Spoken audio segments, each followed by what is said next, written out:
discharge my duties I will discharge my duties and perform my functions and perform my functions honestly. honestly. May Allah Almighty May Allah Almighty help and guide me. help and guide me. Ameen. Amin. Supreme court के नए 6 मुस्तकिल जजेस और एक कायम मकाम जज ने हल्फ उठा लिया। Chief justice supreme court Yahya Afridi ने हल्फ लिया। हल्फ उठाने वाले 6 मुस्तकिल जजेस में justice Aamir Farooq, justice Ishtiaq Ibrahim, justice Shakeel Ahmed, justice Shafi Siddiqui, justice Salahuddin और जस्टिस हाशिम काकड़ शामिल। चीफ जस्टिस याहिया अफरीदी ने जस्टिस मियां गुल हसन औरंगजेब से कायम मकाम जज के ओहदे का हल्फ लिया। तकरीब हल्फ बर्दारी सुप्रीम कोर्ट में पहली बार अदालती अहाते के लॉन में मुनक़िद हुई। सुप्रीम कोर्ट और हाई कोर्ट के जजेस, attorney general, supreme court bar, Pakistan बार के ओहदेदारान और सीनियर वकला, जजेस के अहले खाना और रुफका ने भी तकरीब हल्फ बर्दारी में शिरकत की।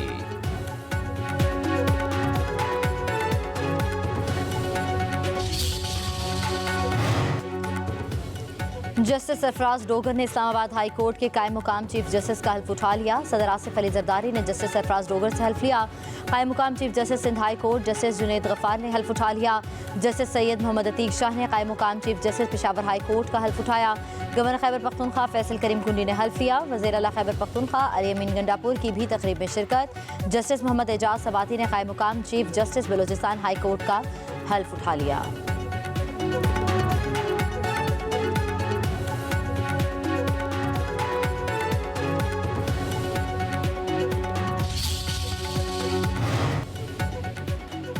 जब कुछ गलत किया ही नहीं तो रेफरेंस का डर कैसा? रेफरेंस जब आएगा तब देखा जाएगा। सुप्रीम कोर्ट के जस्टिस मंजूर अली शाह की सहाफियों से गैर रस्मी गुफ्तगू, कहा बार नहीं मानेंगे, लड़ते हुए जाएंगे। किसी से कोई जाती इनाद या इख्तिलाफ नहीं। कमरे में मौजूद हाथी किसी को नजर ना आए तो क्या कर सकते हैं? रिकॉर्ड देख लें, पता चल जाएगा कि कौन कितना काम करता है। बाकी तमाम जजेस के साथ मुलाकात हुई है, इकट्ठे चाय भी पीते हैं। जजेस के खिलाफ रेफरेंस भेजने का कोई इरादा नहीं। सेनेटर इरफान सिद्दीकी कहते हैं जजेस में तकसीम की कोई अच्छी बात नहीं। सियासतदान तो वॉकआउट और बाइकआउट करते हैं, लेकिन जज साहिबान का वॉकआउट या बाइकआउट करना पहले कभी नहीं देखा।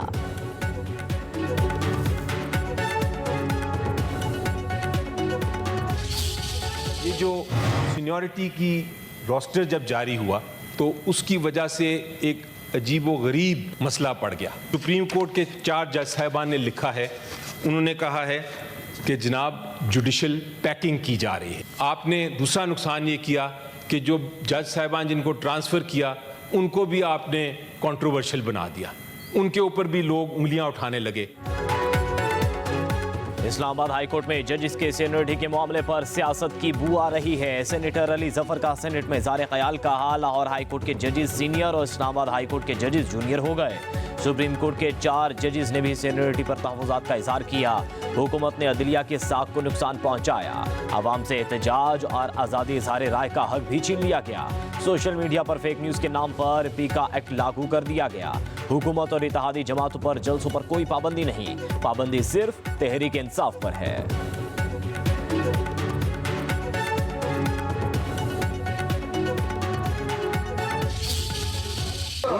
लोगों को जो खान के कान भरते हैं उनको ये पैगाम है कि अपनी पूरी कोशिश कर ले। सवाबी के जलसे में लोगों को मैं लाया था, पीटीआई ने बुलाया था, पीटीआई का जलसा था, ये मेरा कसूर नहीं था। वहाँ खान को बताते हैं मैं लाया था। अब अगर पूरा जलसा मैं लाया था फिर तो मेरा हक बनता है कि मेरे नाम के नारे हो। खान को 100% में से 98% झूठ बोला। उनको स्टैंडिंग कमेटियाँ लेनी है, वजारतें लेनी है, मशीर बनने हैं, 2 कामों के लिए जा रहे हैं।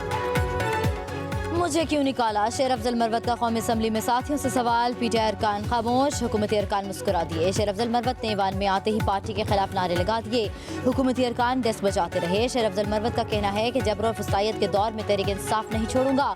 पार्टी से उस वक्त निकाला जाऊंगा जब बानी जेल से बाहर आएंगे। ज़मीर बेचने वाले पार्लियामेंटेरियंस को तो पार्टी से नहीं निकाला गया। मुखला बानी पीटीआई के कान भरते हैं।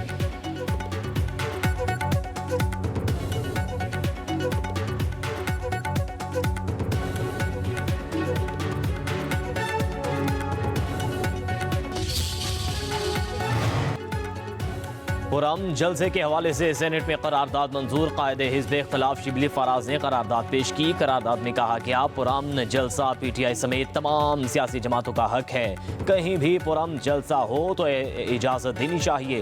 विफाकी वज़ीर कानून आज़म नज़ीर तारड़ ने कहा करारदाद का मुसवदा आइन और कानून से मशरूत किया जाए। हम सूबाई हुकूमत को मजबूर नहीं कर सकते।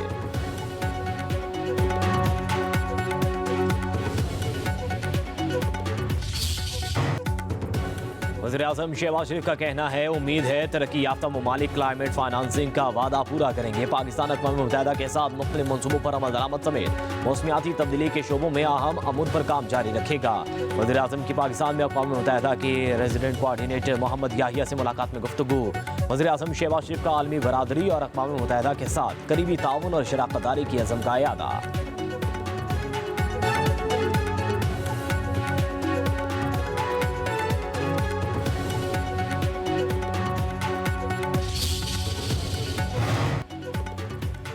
साइबर क्राइम इंतहाई पेचीदा मामला। पाकिस्तान में गैर मुल्की मोबाइल सिमों का इस्तेमाल बढ़ रहा है। एडिशनल DG साइबर क्राइम्स वकारुद्दीन की प्रेस कॉन्फ्रेंस। कहा पाकिस्तान में सबसे ज़्यादा बरतानवी सिम इस्तेमाल की जा रही हैं। मोबाइल सिम्स के गैर कानूनी इस्तेमाल के जरिए जराइम का इर्तिकाब किया जाता है। क्रिमिनल्स अपनी शनाख्त छुपाने के लिए इन सिमों का इस्तेमाल करते हैं। बताया गैर कानूनी सिमों के खिलाफ क्रैकडाउन में 44 मुलजिम गिरफ्तार किए जा चुके हैं।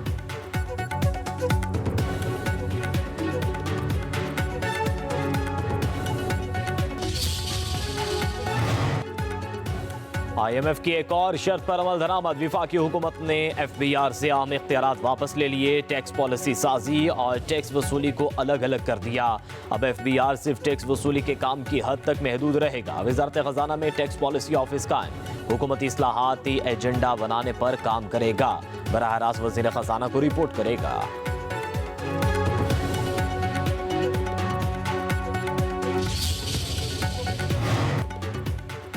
इस्लामाबाद में पीका एक्ट के खिलाफ सहाफ़ियों का एहतजाज। एम्बेसी रोड से एक्सप्रेस चौक की तरफ मार्च। मुजाहिरीन की पीका एक्ट के खिलाफ नारेबाजी।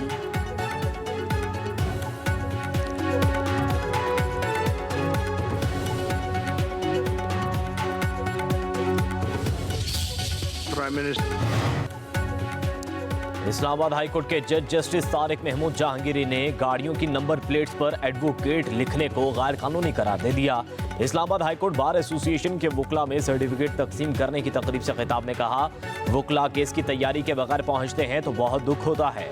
हाई कोर्ट का केस हमें मिलता था तो सारी रात तैयारी करते थे।